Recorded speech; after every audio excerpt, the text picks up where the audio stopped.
আসসালামু আলাইকুম, welcome to আইরাস blog. কেমন আছেন সবাই? আশা করি ভালো আছেন। আজকে আপনাদের জন্য নিয়ে এসেছি নতুন একটি রেসিপি। এইটি হচ্ছে আলুর পরোটা বাচ্চাদের জন্য। যেসব বাচ্চারা 1 বছর বা 10 মাস প্লাস তাদের জন্য এই পরোটাটা আপনারা তৈরি করে দিতে পারেন।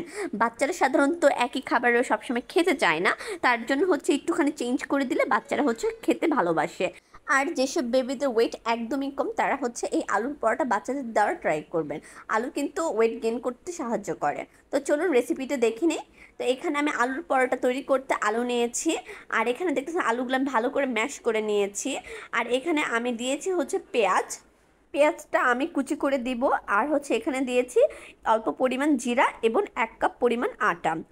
এখন আমি দেখতেছেন জিরাটা দিয়ে দিয়েছি এবং হচ্ছে 1 কাপ পরিমাণ আটাটা আলুর সাথে মিক্স করে নিব।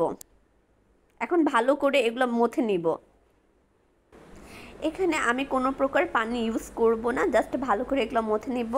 আর হ্যাঁ, এখানে আমি একটু সামান্য পরিমাণ তেল ইউজ করব, জাস্ট ভালো করে যাতে মিক্সড হয়ে যায় এবং কোনো প্রকারের যাতে পানি না বের হয়। তো আমার মথা শেষ। এখন আমি বাচ্চার জন্য জাস্ট তৈরি করা স্টার্ট করব পরোটাগুলো। এখন আমি আলুর পরোটাগুলো তৈরি করতেছি। এখানে আমি ছোট ছোট পরিমাণে আলুর পরোটাগুলো তৈরি করব। আর এখানে আলুর পরোটা তৈরি করতে কোনো প্রকারের বেলন আমার ইউজ করা প্রয়োজন নেই, কারণ আলুটা অনেক নরম থাকে। এখানে আমি হাত দিয়ে কিন্তু তৈরি করে ফেলতেছি আলুর পরোটাগুলো। আপনার বেবির জন্য যে কয়টা প্রয়োজন আপনি সেটা বানিয়ে নেবেন। আর কোনো রকম বেলা ছাড়াই হচ্ছে আপনি সহজে এটা তৈরি করে ফেলতে পারেন। তো আমি আমার বাচ্চার জন্য এখন তৈরি করে ফেলতেছি। আর হ্যাঁ, এখন আমি চুলাতে অল্প পরিমাণ সামান্য তেল নিব এই পরোটাটা ভাজার জন্য। এক সাইড যখন হালকা বাদামি রঙের হয়ে আসবে তখন আপনারা উল্টিয়ে দিবেন, আরেক সাইডটা ভালো করে ভেজে নেবেন।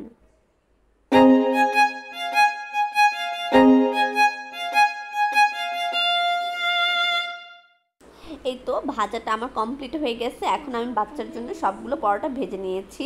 এই তো দেখুন তৈরি হয়ে গেছে মজাদার একটা আলুর পরোটা। এটা কিন্তু আপনার বাচ্চাদেরকে সকালে কিংবা বিকেলেও এবং কি রাত্রেও দিতে পারেন, বাচ্চারা কিন্তু খুব মজা করে এটা খায়। আর হ্যাঁ, এখানে আমি একটা কথা বলতে ভুলে গেছি, এখানে আমি সামান্য পরিমাণ লবণ ইউজ করেছি। এটার 1 বছর যেসব বাচ্চার বয়স তাদের ক্ষেত্রে লবণ ইউজ করতে পারেন, কিন্তু 1 বছর নিচের বাচ্চা যারা আছে তারা হচ্ছে এটাতে লবণ ইউজ করবেন না।